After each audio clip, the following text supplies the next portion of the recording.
Ladies and gentlemen, welcome into another episode of the Nap Bros podcast. And I am finally joined this week by my brother. He is here, my brother from the same mother. Here to join us and to regale us with his wisdom when it comes to picking the Chargers to lose over the against the Jaguars. The wisdom that he espouses, will bestow on you. Yes. The wisdom that he bestows and just throws out there, just randomness and stuff like that. But anyway, without any further ado, we're going to get right into it. So the breakdown for today, and again, I'll put these in the notes. That way you guys can click around if you want to click around. First thing we're going to talk about is some NFL news, kind of give you our forays and our ideas into that. Then also we're going to look back at the seasons, the draft orders related to the people who made it into the playoffs, and also we're going to talk about the moves, the transactions that those teams did. We're going to talk about how much fab money they spent, if there was fab in that year. After that, we're going to talk about after that, millions. And anyway, we're going to talk about the best and worst drafted players for this past season. And then we're going to talk about the best and worst trades. Then hopefully get to the playoff picks, and ultimately our Super Bowl picks, which I don't think that they've changed that much. If I'm not mistaken, I think we both got the same teams going into the playoffs. You may still have the Eagles winning. I'll probably still have the Bills winning. But as far as the playoffs go, as far as the divisional round, those changed a little bit. Just a smidge. I mean, you see Jalen Hurts is cleared, right, to play? I do. Yeah. But that doesn't change my. I don't think anybody from the NFC is going to win the Super Bowl. Doesn't matter who makes it in. I don't think that any of those teams have the firepower necessary to take on an AFC team. Not Tampa Bay's out. You're right. So, anyway, without any further ado, just to kind of recap, Lamar and Tua were out for the playoffs, and so were their respective teams. But surprisingly, the AFC had a difficult time. Like there were some fights put up, for sure. Like especially with the Miami Dolphins taking it to the Buffalo Bills for quite some time, and even the Ravens taking it to the Cincinnati Bengals for quite some time. Like even with the backups. And so, what were your thoughts on the games? I would say that most of them turned out the way I expected. Okay. Except for the Giants winning. Yep, that was a bit of a surprise. I mean, Brian, is it Brian Dable? Brian Dable, I think is his name. I think that's the head coach. Like taking him from a really, I'll say this. Actually, I'll even say this: the fact that he got Saquon Barkley back, and Saquon has been phenomenal. I think that was a huge help for him to be able to get where he got. But nevertheless, being able to make it into the divisional round, I think, is a testament to how good of a coach he is, and being able to get Daniel Jones to perform at the level that he's been has been great. I think. I mean, just seeing the Vikings crash and burn is all I'm talking about. Like, I mean, clearly the Giants belonged in the playoffs, but to see the Vikings just get destroyed. I mean, not destroyed, but pretty much owned by manhandled. We'll say manhandled. A wild card team, so to speak. Well, it is a wild card team, but also, I mean, just actually a testament to how the NFC East started as the NFC least, which, nobody assumed any of those teams would be doing very well. We didn't know who would be able to make it to the playoffs. We were like, it was anybody's guess. And then all of a sudden it turned into like the NFC beast. Like, how in the world do three teams not only make it? What you did there. Did you like that? Yeah. Not only did three teams make it into the playoffs. Yeah. NFC least to the NFC beast. Three teams make it into the playoffs, and those three teams advance to the divisional round. And so, even to that extent, like obviously one of them if not two of them, will make it to the NFC Championship, guaranteed. And I mean, there's no guarantee that they'll make it to the Super Bowl, but just how much of a difference the NFC East has gotten into, the quick turnaround, and even to the point where had the Commanders won their last game of the season, they would have also been in the playoffs. And so just that team, that division as a whole has just been phenomenal this year. And so kind of being able to watch that has been fun. It's good. I like it. I like it when there's a chance for teams. I love how the NFL, like, you can have teams that are just horrible and then all of a sudden start to do well, like Jacksonville Jaguars, all of the NFC East, and like how you have the Super Bowl champions not even in the playoffs. Like, it's just all these kind of like awesome things happening. So I love it. I love it. Tom Brady may be done for the year. Well, Tom Brady is done. Do you think he's out? Do you think he's gone? Do you think he retires? I don't see if he doesn't retire. I don't see him leaving Tampa Bay because they don't really have anybody else. Is his contract over? I think he's either a restricted free agent or he is a free agent. I think he's been there for 2-3 years now, and I think he's now a free agent. Like, he can go somewhere else. I mean, I feel like there's always going to be a team to pick him up, and I don't believe he'll ever retire, honestly. I mean, he'll retire at some point in time, but yeah, I don't think he's still got what, like three more years before he's the same age as Brett Favre or something like that when he retired. I don't know. You know, that's a good question. I'm not sure about that. But I'll do some research. Yeah, but I think Tom Brady. I'd be willing to put money on that he will be back next year. But will he be in a Tampa Bay outfit, a Tampa Bay uniform? No, probably not. I think he goes to Vegas. I think that's where that's the most likely place for him to go. There'll be other places. I mean, he could go to Indianapolis. That might be an okay place for him to land. Especially if Sean Payton goes there. He may. I mean, there was a time where he was tied to Sean Payton, and both of them possibly going to Miami.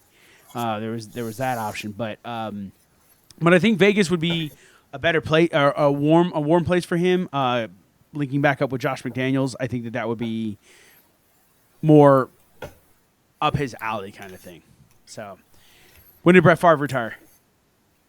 When he was 41. I think Tom is going to be 42 this year. Tom is 45. He's 45. Wow, way off. Wow. Okay, so yeah, no. Yeah. I guess he's past Brett Favre's age, and so yeah. Aaron Rodgers. Wait. Possibly out of Green Bay. But do you think he comes back? He's you gone. think he's like retiring? Nah. You think he's out of Green Bay? Where do you think he might go? Tampa Bay. Okay. Yeah, I don't know about Tampa Bay though. Maybe. But then again, I mean, Tampa Bay's going to be needing a good quarterback to. You know, the New York Jets.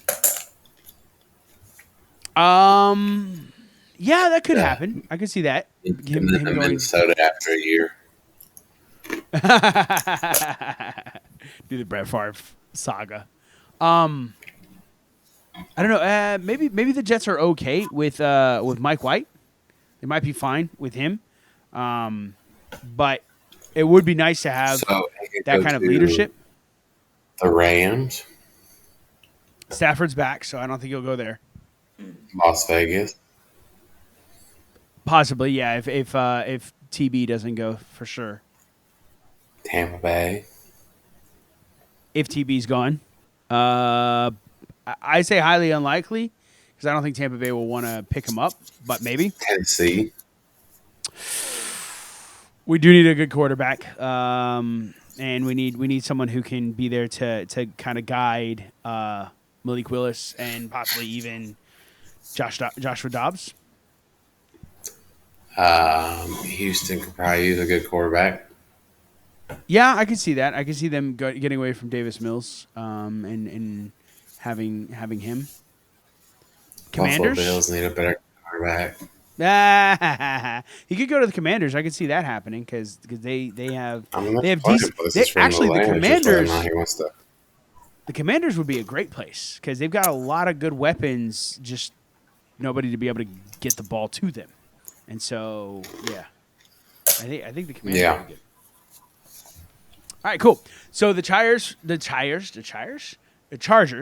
fire their offensive coordinator Joe Lombardi after the Chargers lose to the Jacksonville Jaguars. I don't know. It's always weird whenever a playoff team fires one of their coaches. You know, it's always interesting when that happens because it's just like why are you getting rid of him? Like, especially when he made it this far. Yeah. Right. Yeah. I mean, he helped you get to where you are at the end of the season, but there was. Who's the Chargers quarterback?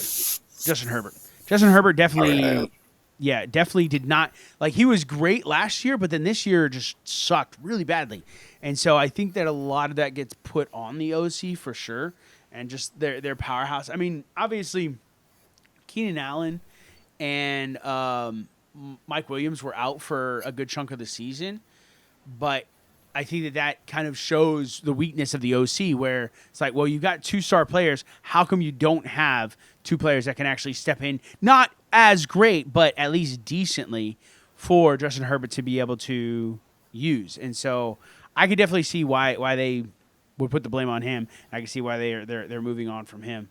So curious who they would get there. And then this last piece of news, the Titans hire Rand? Yeah. Rand Carthen from San Francisco for their GM position. He was the director of player personnel, which is basically a person who is in charge of scouts who are scouting other NFL teams, and also the person who's responsible for writing up the contracts for the players and stuff like that. And so they've hired him as the GM, and I don't know anything about it. So, yeah. I don't think anybody does. I mean, it's the first time you're hearing about him? First time anybody's hearing about him, probably? I mean, we had John Robinson for 7 years, 8 years, and so now all of a sudden we've got a new guy, and so I don't know. We'll kind of see what happens. I'll say this, based on how great San Francisco has been with Brock Purdy, Mr. Irrelevant, and like how great they've done as far as moving pieces around. You know, picking up Christian McCaffrey in the middle of the season, having great weapons around them, and not really needing a quarterback, which is kind of like it seems like that's what the Titans are needing. I think getting this guy in there after having that kind of like under John Lynch and then with Kyle Shanahan, I think just having all of that and being able to get a piece of that for the Titans, I think that's a really exciting thing. Moving into draft order versus playoff season. So this is where we're just going to kind of break down the draft orders over all those seasons. All of them, all the seasons. Yep. Just because I wanted because it looked like this past season we had 4 teams in the playoffs, and they were the first 4 teams that were drafted. And so I wanted to go back and see, okay, is this consistent over the whole time? Or is it always like, you know, is there less at the top, or is it a good mix? And basically my deduction is it's a good mix. There's a good mixture of all of them, nothing too crazy or anything along those lines. So what I'll do, I'll do the first one, I'll break down the first one, and then I'll let you, that way you can see how I break down the first one, and then I'll let you break down the 2021 season. So in 2022, first round, or the champion drafted in third position. 4 of the top 6 teams that drafted were in the playoffs. Okay, So the top 6 drafted positions, 4 of them were in the playoffs. As far as transactions go, of the teams that were in the playoffs, the average was 22.5 transactions, adding, dropping, trading, all that jazz. With three of those teams had 20 plus transactions. First place, Trent, had 51 transactions. And as far as Fab Money, the average Fab Money spent over the year was $55 for those 6 teams. Yeah, but Trent was doing a lot of BS, adding and dropping. That is true. There was a lot, but I mean, there were. So if we, it might have been like 10 or 15. So even 10 or 15 of those, like that's 30 some odd adjustments and stuff like that. And so yes, while there towards the end, he was just adding ridiculous people in order to block them from his opponents. That's basically what happened. So, yeah, that's pretty much it. That's pretty much the breakdown that I'm not going to go through and list out all of them. Just basically, I'm just looking at the top of the draft just to see if the top of the draft matters or not. You want to take 2021? Sure. So, leading off from my brother's point of view, first place drafted in 12th position overall at Scott's Tots. So, Yep. imagine our shock when he drafted 12th and went for 12th. Yep. Through the top six players. Wait. 3 of the top 6 in playoffs. Yes. So 3 out of the top 6 draft orders were in the playoffs. Yep. Making it to the top 6 as well. There was an average of 30.5 moves for the top 5 teams with 20 plus. So the 5 of the top 6 teams. 30.5 moves Right. for those top 6 teams. Correct. 5 with 20 plus, right? Something Beautiful. like that. Perfect. I'll get it nailed down eventually. First place had 63 transactions. Holy crap. I guess Scott. I mean, Scott's known to do his transactions, you know. Average of $90 spent in the league. Yep. Wow. Yeah, so that one was a pretty high spend. Like most, not in the league. Sorry, I should say in the top 6. So in the top 6 that made it into the playoffs, $90 of their fab was spent. So yeah, that one's a pretty high amount. Because right now we're just looking at the playoffs. If you didn't make it in the playoffs, we don't care. So in the 2020 season, first place drafted in the 8th position. Okay. 2 of the playoff teams drafted in the top 6 positions. Okay. So only 2 this time. So it's 4 in 2022, 3 last year. It's 2 in 2020. And there was an average of 26.8 moves for those top 6 teams. 4 of the top 6 teams moved 20 did 20 plus moves. First place only did 8 moves. So there's a little unique thing there. We'll see a few of those Tells me happen. his people then just get injured the whole game, whole season. It's either the whole season they didn't get injured, or it was like really good picks there in the draft that really helped out. So draft is great, but it's also like not necessarily the end all be all for everybody. The average amount of fab money spent for the top 6 teams was $55. Oh, let's see. 2019. First place was drafted 5th overall. Yep. Hey, I got 5th overall. Through the top 6 were in playoffs. Through the top 6 picks were in the playoffs. Yep. There was an average of 16.6 transactions or moves, so to speak. Yep. Two teams were in the top 20 or 20 plus. First place, another anomaly, had only 5, Yep. with an average of $38 spent. So this is a really low amount this year. Yeah, it was like not a lot of transactions going on in 2019. So then in the 2018 season, the first place drafted in the 11th position. This one was one where 4 of the 6 playoff teams drafted in the first 6 positions. There was an average of 33.5 moves for everybody in the playoffs. 4 of those teams in the playoffs had 20-plus moves. First place, which was Ryan, had 53 moves.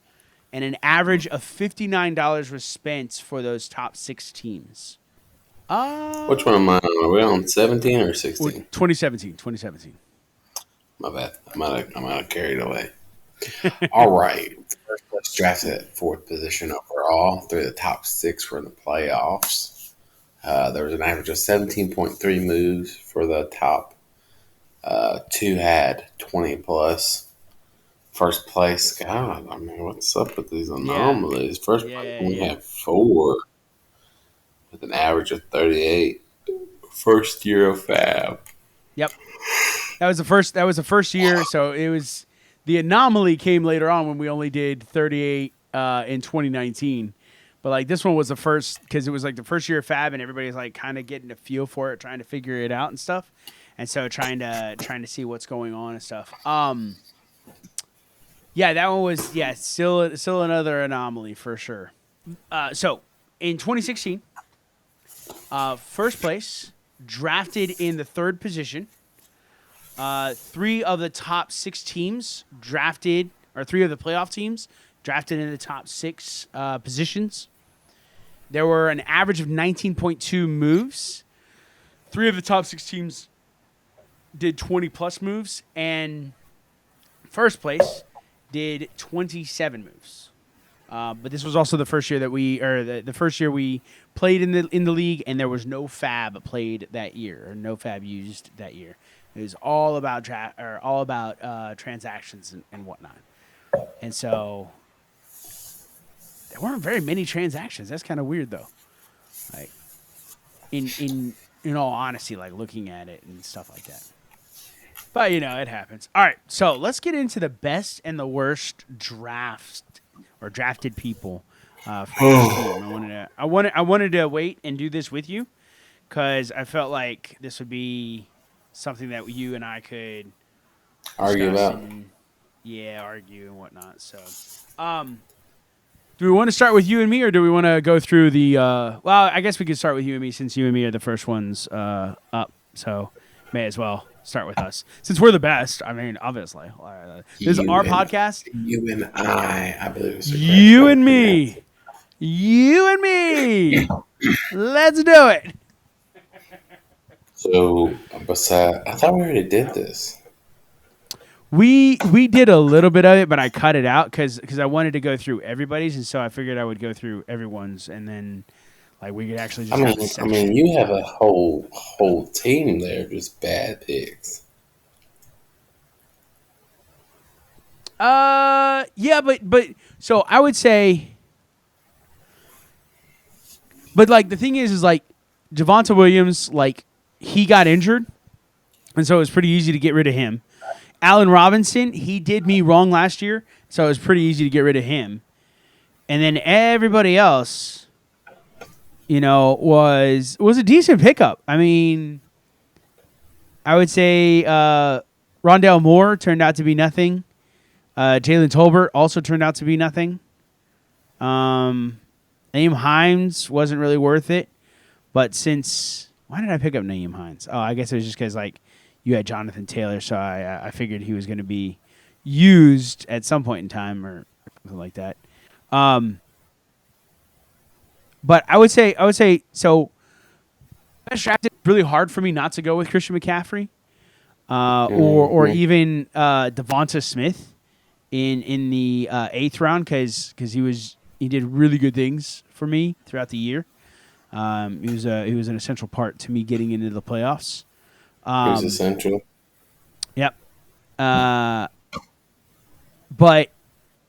yeah, no, I mean, just because of like the cost and what he was able to do for my team, like I would be more inclined to go with Devonta Smith. But I would say Christian McCaffrey was probably the best one, just because people were afraid of him. I remember that everybody's like, you should get Jonathan Taylor first, and then Christian McCaffrey will go second or third or fourth or something like that. And I was like, I'll take him first. Like I took a shot on him, and it was a great shot, and I'm very grateful that I did, because again, without Christian McCaffrey, I would not have been in the playoffs for sure. Because everybody else, I mean, Javonte Williams, gone, and then Mark Andrews, worthless. Like I shouldn't say worthless, but practically just the first. I think the first week it was great, and then after that it was just terrible. And it was like one of those, like, I signed on, he was costly, and I had to keep playing him and playing him and playing him. I mean, compared to where you ended up, you definitely did not draft the best team ever.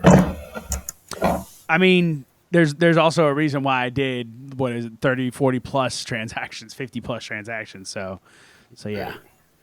So let's go with yours. Worst pickup. Let's go with either Trey Lance or Traylon Burks.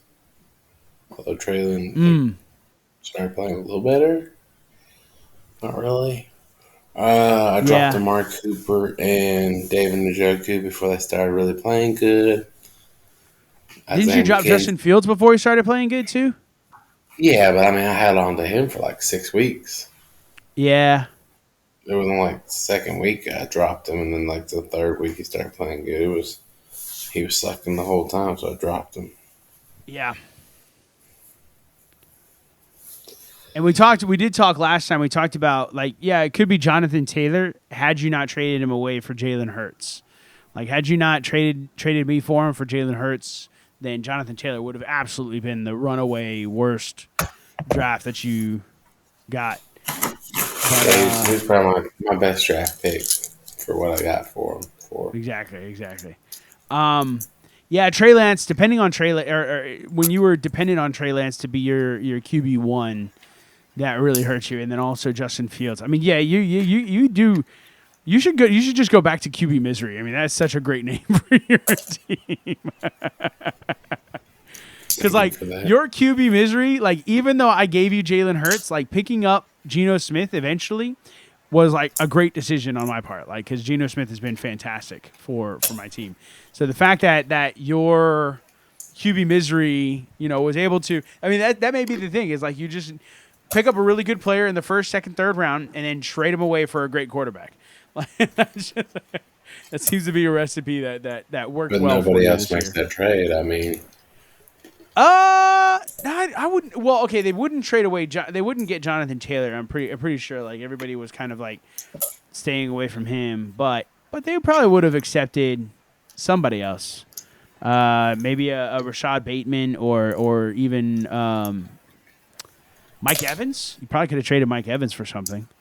Not for considering Mike Evans. I think you could have. I think somebody, maybe not that high of a QB, because Jalen Hurts turned into something phenomenal.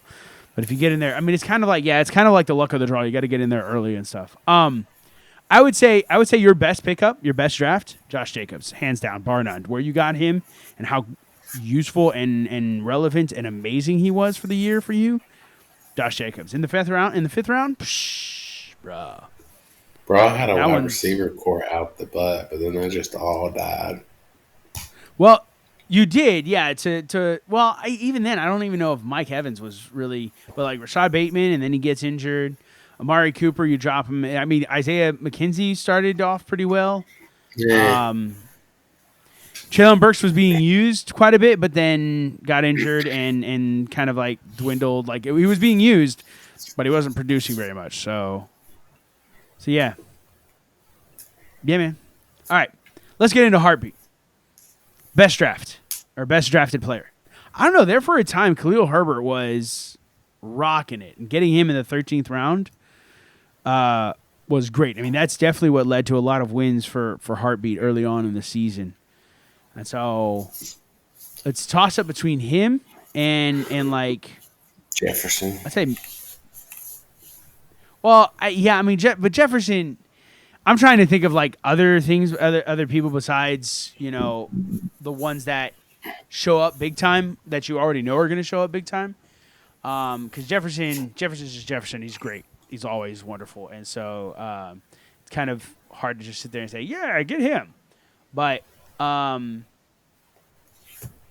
yeah, I mean, obviously Justin Jefferson is like should just put him number one. But as far as like great value, Khalil Herbert for sure. I think Clyde Edwards-Helaire was probably the worst one that he picked up because the rest of them look like decent people. Assuming he held on to all of them. Well, he didn't hold on to all of them for sure, but as far as picking up, like that's why I'm thinking like over the first 5 weeks, looking at who you got and stuff. So I would say Clyde Edwards-Helaire definitely did not pan out the way that would have been valuable. All right, London Silly Nannies. Best draft, worst draft. Worst draft. Sammy Watkins. I don't know. That'd be worth it for where he was. I mean, just because he might have. Again, worth it where he was. I mean, he's just garbage anyway. So. I mean, you have to play good. It'd be worth it. Best draft, Josh Allen. I would say worst draft. Man, it's really a toss up between. Oh yeah, he's got Josh Allen. Yeah, Josh Allen definitely the best there. Getting him in the third round, great. Maybe the worst one was Ezekiel Elliott because he spent a 2 on him, and Zeke wasn't quite worth that much. Wasn't really worth that cost. It's almost hard not to put Cooper Kupp in here just because, but you can't really prevent that. Like he was good for the majority or for when he played up until I think it was week 9. I think is when he officially got out, and so Cooper Kupp was doing really well until that point. But yeah, Ezekiel. Yeah, I think Ezekiel Elliott is probably the worst, and Josh Allen is the best, or maybe DJ Moore. Oh yeah, give me DJ Moore. DJ Moore is the worst. No. Yeah, getting him in the 4th, like that's he turned out to be, or Justin Herbert. I don't know. It's really there's a lot of bad ones. I mean, London Silly Nanny definitely did really well getting into the playoffs and stuff like that. But man, some of his picks were whoo. Yep, got to get rid of those. All right, how about the Waterboys? I would say worst pick. Devo died off pretty bad, honestly, compared to last year. That would be the worst pick for me. But no, he's got Kyle Pitts. I got to go Kyle Pitts. Kyle Pitts is by far the worst. He had who? Mecole Hardman. Yeah, but Mecole Hardman, I think anything after the 9-10 round, you could drop them pretty easily. Like they're almost worthless anyway. They're just random pickups along the way. But also if you get like a stud in that area, then I think that's amazing. So yeah, I would say worst, definitely Kyle Pitts. Best, maybe Dak. It's hard to choose a good one. I'm gonna say his number one pickup would have been probably Dak or Jamar, of course. Yeah, but Jamar Chase is not worth a fifth pick in the thing. Like he was like I think he was like the 11th wide receiver on the season. So like when you're picking number 5, like you're expecting much better results. Yeah, either number 5 or more. Biggest loser? I mean, how do you not give this to Austin Eckler being just amazing? I think the number 1 running back on the season, and he gets him for number 6. And so you got to give him that the best. I think maybe the worst. Matthew Stafford. Yeah, but he was a 7th, so I mean he had I guess if you're relying on him to be your number 1, that would suck. But I think early on, like you could get But I mean, I think Michael Pittman Jr. because I don't think Michael Pittman Jr. did much over the season. I think he was probably the one of the worst for a lot of the season. Like not. I mean, you got Matt Ryan throwing to you, and it's not really panning out that well for you. So him Mm-hmm. or even Keenan Allen. But Keenan Allen finally came on midway through the year, so yeah. You think Keenan better than? Michael Pittman Jr. Absolutely, 100%, 100%. All right, let's talk about Let's Ride. Najee Let's talk about Harris, bet. absolute first pick ever for where he took Ooh, him at. Shenko. Najee Harris, yeah, where he took him and the value that he did not return, definitely the worst there. Tyreek Hill was Who'd you good say to is go the at 31st. who? Tyreek. Getting him at 31? Yeah. He did pan out really well for him for sure. Terry McLaurin was a bad one. Jerry Jeudy not a good one. Russell Wilson not a good one. But yeah, so worst one, Najee Harris. Best one, Tyreek Hill. All right, Leprechauns. Worst Dalvin Cook. You think so? Yeah. I mean, yeah, but Dalvin. I think Dalvin Cook. I think. Top one for what he played, Rashad Penny. And Kenneth Walker. What about Oh, we're in the Leprechauns. I was looking at the wrong one.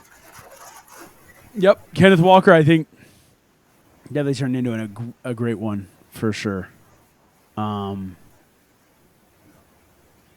Yeah, maybe Deontay Johnson would be the worst. I don't know. I'm kind of because Deontay Johnson just didn't do anything. It was just horrible. Actually, Dalvin Cook. I mean, he got eighth in running back, but 31 overall. So, yeah, I guess if you're getting him there, that's not great. So yeah, I'll go with you. Worst, Dalvin Cook. Best, what did we say it was? Kenneth Walker? Mm-hmm. Okay. All right, how about better than Scott? Best A.J. Brown or Joe Burrow, where he got him at. What about Derrick Henry? I mean, he's good there, but I'm saying we're talking the best pickup where he got him from. So yeah, Derrick Henry, of course, A.J. Brown, Joe Tony Burrow. Pollard? What? Tony Pollard? Oh yeah. Worst one. Let's just say a bunch of good ones. Worst Worst one? Odell Beckham. Alvin Kamara. Who'd you say? Odell Beckham. No, but he's at the bottom. I know, Doesn't but matter he that. still picked him up. I mean, I think worst man. one would be Alvin Kamara. Because Alvin Kamara definitely did not produce what you needed him to. Not for a top 2 pick. All right, so we'll say best, Joe Burrow, Tony Pollard. Worst, Alvin Kamara. Maybe even Chris Olave might be the best. Man, yeah, better than Scott. And they did a really good job picking up people. It was really nice. All right, Lamarvel Universe. Lamarvel. Best pickup. You said Lamar is the best? I'm on Ross St. Brown. Wow, I didn't realize he got him so. Yeah. I didn't realize he got him so cheap. Damian Pierce, for a good part of the season, Damian Pierce was great. Jamal Williams. Yeah. Marvel has some studs. All right. How about worst pickup? Fairmouth. Who? Pat. All them first. I mean, Aaron Jones kind of slacked off there for where Yeah. But I think all the rest of them did pretty good until Pat. Yeah, Brees Hall was great, but then ended up getting out of it. I think Aaron Jones actually was a decent. Like he ended up turning into the 12th, 1, 2, 3, 4, 5, 6, 7, 8, 9. Ninth running back on the season, 32nd overall. So I think that was an okay pickup there. Not fantastic, but it's okay. Yeah, maybe the worst for me, I think. Man, this is really yeah. I guess Aaron Jones would have to be. I mean, and that's because we have to pick. All right, Schrute Farms. Best pickup, worst pickup. Worst pickup. Cam Akers. Aaron Rodgers.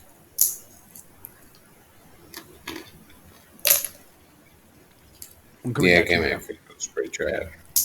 Yeah, Juju Cam Akers was trash trash for a good part of the season. Juju came on later on, but yeah, it was pretty bad early on. Tua was a good pickup. Tua was, yep. I think Saquon Barkley, where he was a great pickup. Yeah. He got 2 stud running backs, and one of them was like in the top 5, I think. So yeah, definitely a great spot to pick up Saquon Barkley for sure. So we'll say best Saquon Barkley, worst Cam Akers. Yeah, I'll go for that. All right. Scott's Tots. Best pickup, worst pickup, or best draft, worst draft. Let's go with Chase Edmonds was his worst decision ever, along with Cortland Sutton. Are you missing DeAndre Swift? Basically, any of the Denver people he picked up. I think DeAndre Swift was the worst because for a majority of the season, he was injured but not out, Right. and so you kind of have to play him, right? Mm-hmm. So I feel like for him, I mean, don't get me wrong, Chase Edmonds was a bad play too, but the cost of DeAndre Swift versus what he put out, nope, definitely not worth it. Who was the best? Is there really any debate? Do we really need to have this? I don't think he picked up anybody good besides Travis Kelce. Yeah, that's the best. Well, yeah, Ramondre Stevenson was actually pretty good too. But Travis Kelce, I mean, getting him at number 13 and him being number 21 overall on the season, yeah, worth it. Definitely. So best for Scott Tots, Travis Kelce. Worst, DeAndre Swift, and everybody else. Everybody except for Travis Kelce and Ramondre Stevenson. Ramondre Stevenson. Yep. Seems like it. Best and the worst trades. Just best trades. Whoever was on. We're gonna look at 3 of them. There's just 3 that great trades and bad trades. They're like if it's the best trade, it's probably the worst trade for the other person. So let's start it from the very beginning. We'll start at the very first good bad trade. Scott's Tots shipped off Jahan Dotson and Travis Kelce to Schrute Farms in order to get Joe Mixon. Now, not that this was a terrible trade, but just with how great Travis Kelce was and how poorly Scott's team did after trading him, I think that's the reason why this turns into the bad trade, like one of the worst trades, and one of the best trades for Schrute Farms. But it turns into one of the worst because like Schrute Farms didn't really capitalize on it as much as it seems like needed to happen. But also Scott's Tots traded away one of the most valuable like pieces of his team in Travis Kelce. Not to mention Jahan Dotson actually did come into his own about midway through the season. And so trading away both of those to get Joe Mixon. Not that Joe Mixon is bad, it's just that it wasn't as good as having Travis Kelce. Nowhere near as good. Well, not just that. He traded that to Schrute Farms, and then he also traded the next best pickup he had to Schrute Farms also. So trading Ramondre Stevenson to Schrute Farms in order to get George Kittle. So basically as a replacement for his Travis Kelce, giving away one of his most valuable running backs in Ramondre Stevenson and getting back George Kittle, who literally didn't do much of anything until Brock Purdy came in. And so, yeah, definitely on the bad end of that, and it just helped to tank the team a little bit more. And then, probably the worst of them all, one of the worst trades of the century, is me, back in the hot seat, trading Jalen Hurts and Curtis Samuel. Actually, we'll just say trading Jalen Hurts to my brother, don't take the Bateman, and getting Jonathan Taylor back in return. Could that have been one of the best trades in the world? Of course, and that's what I was hoping on. But it turned out to be one of the worst trades. And potentially, I would be curious. I do kind of want to go back and see if I had Jalen Hurts for all those weeks, would I have been able to win the championship? That's what I'm kind of wondering. I'm like, damn, you would have made it. Well, I would have made it. I don't know. Because he wasn't there for the last 3 weeks. But also, I would have been a lot quicker in picking up Gardner Minshew for at least one of those weeks. I mean, you did beat me that 1 week that we faced each other again. Well, yeah, that's true. But then didn't beat you the week that it actually mattered. So good on you, bro, for having Jalen Hurts and for being willing to trade Jonathan Taylor, even though it kind of having that foresight of this could possibly be great. All right. Let's get into the playoff pickoffs. Pickoffs? Playoff pickoffs is what I just said. Playoff pickoffs. Close enough. Yeah. Let's do the playoff picks. Okay, so Andrew this week went, what did you go? There were 6 games, so you went 4 and 2. 4 and 2. 4 of 6. Yep, you got 4 of 6 right. And so I got 3 of 6 right. Because yeah. No, I got 5 of 6 right. You got 4 of 6 right. 5 of 6. 4. Bro, the only one I missed was New York. And you missed New York and Jacksonville. 5. Right. You got 5 of 6. Yeah. Right. That's what I said. Simple math. Totally said that. English teachers don't understand simple math. So, Andrew got 5 of 6 right. I got 4 of 6 right. Andrew beat me. I did terribly, but this week I plan on making it up. Actually, I don't think I can make it up because there's not really any. I mean, unless I call an upset somewhere along the way, which could happen, but I don't see it happening. That's the thing. So, in the AFC divisional round, we have the Jacksonville Jaguars at the Kansas City Chiefs. It is a Saturday game. The Chiefs are 8.5 favorites. Andrew, who do you got? Really? 8.5? Yeah, 8.5 favorites. I hate to say it, but it's definitely going to probably be the Chiefs. Yep. Definitely going to probably be the Chiefs. I think it'll definitely be the Chiefs. Here's the reason why. For some reason, and I think this is the reason. I think this is the reason why the OC for the Chargers was fired is because Trevor Lawrence threw 4 interceptions, and they could not capitalize. They capitalized a little bit. They got it up to 27-0, but then nothing else could really happen.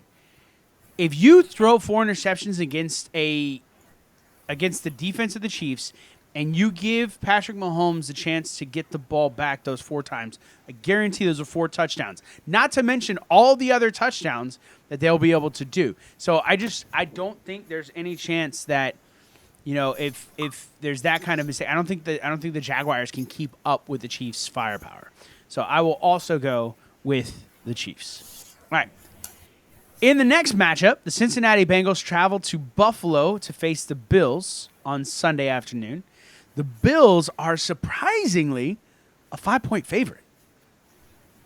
I think they're a 5-point favorite because of the abysmal line that Kansas City has. Their offensive line is abysmal, and the Bills can definitely manipulate that line. And because of how close the game was for the Bills for the Bengals and the Ravens, the fact that the Ravens were this close to punching in another touchdown, and that play in and of itself was a 14-point swing. Are you talking about the Bengals and the Ravens? The Ravens, yeah. I think that's the only reason why the Bills have a 5. Because when they were supposed to meet up in Week 17, it was only a 1.5 difference. The Bills were 1.5 favorites. Now they're 5-point favorites, and so I assume it's because of how poorly the Bengals did last game. Not to say the Bills did great, but definitely better than the Bengals did. So, who you got? Did they though? I mean, they only won by 3. I mean, but they didn't. I don't. So It wasn't like this is my upset of the week. I'm going to go with the Bengals. really. Yeah. You do realize that messes up your entire Super Bowl thing, right? Yeah. Okay. Cool. Good. I need to get a win. I'm gonna go with Buffalo. I think again, just kind of the same thing as what You I said need last to week. get a win. Like you're hoping I'm wrong so you can be right. Is that what you're saying? Absolutely, 100%. I'm glad you chose them because then we're not the same, and it's great. It's wonderful. But I don't. I think We're Buffalo. going to be the same because of the next two teams playing. 2 games, I mean. The next 2 games, yeah. Well, I mean, we'll see. But anyway, so the reason why I think the Bills will beat the Bengals is because again the Bengals were having a really difficult time against a secondary or a second string, and that second string was about the only reason why the Bengals were able to win is because they stripped the ball out of Huntley's hands and ran it back for a touchdown on defense. They didn't score another offensive play at all. And so I think that's the reason why I think the Bills will be able to beat them. I think the Bengals got something to prove. I mean, they both do really, but they both do. Yeah, I think the Bills really do because that like last year's loss, the year before that's loss. I think they'll meet up with Kansas City in the AFC Championship. All right, on to the NFC divisional round. You have the New York Giants traveling to Philadelphia to meet their divisional opponent, the Philadelphia Eagles. This is the Saturday night game. The Eagles are 7.5 favorites. Who you got? Eagles. Okay, that was pretty quick. No analysis. No chance that the Giants win. Nothing like that. I mean, of course, there's a chance the Giants beat Minnesota. Yeah, but Jalen Hurts coming back is a huge thing, and just the firepower of what the Eagles have. I mean, I like what the Giants are doing. I think that they're doing a great thing. I'm almost going to go so far as A.J. Brown has 2 touchdowns for 110 yards in this game. So are you taking the points? Oh, for sure. Okay, so you think they'll win by more than a touchdown? Yeah, absolutely. All right.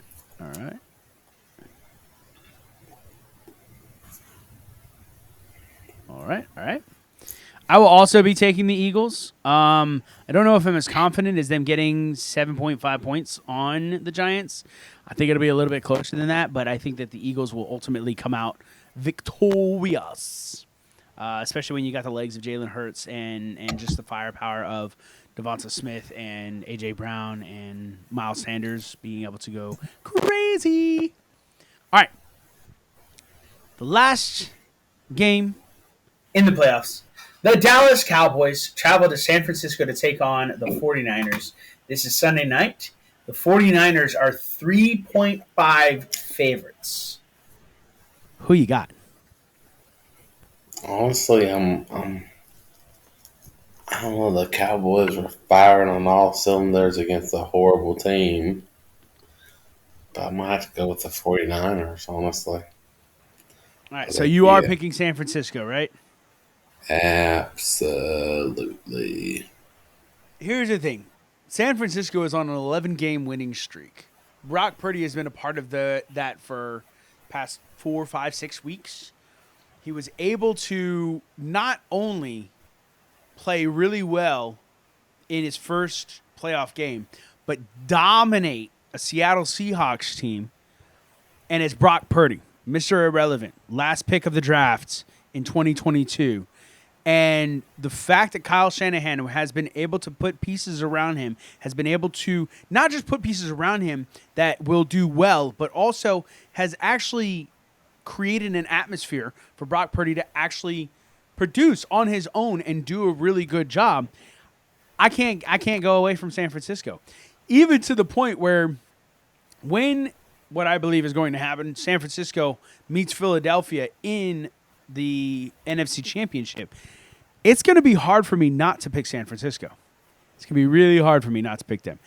I'm curious to see how this week goes. I'm curious to see how the games are, and then I will ultimately have to make my decision next week as far as who I'm choosing to win the NFC Championship. Did you pick the 49ers or did you pick the Cowboys?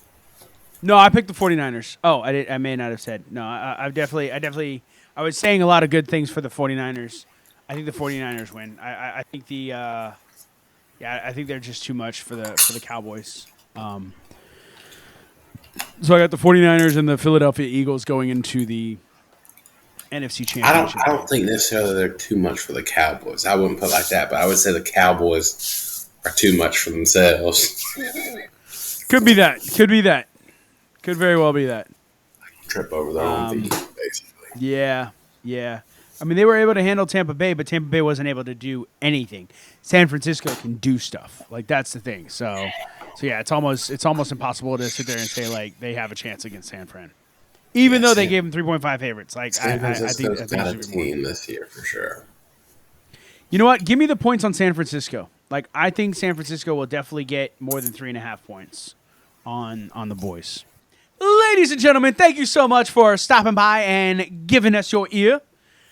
If you are watching on YouTube, please click the subscribe button, click that bell, click the like button, and leave us a comment below. Who do you think is going to win this week, Andrew or me? If you're listening on your podcasting app, hit the subscribe button and leave us a 5-star review. I'm Nick. I'm Andrew. And as always, you have an open invitation to our conversation. Bye-bye.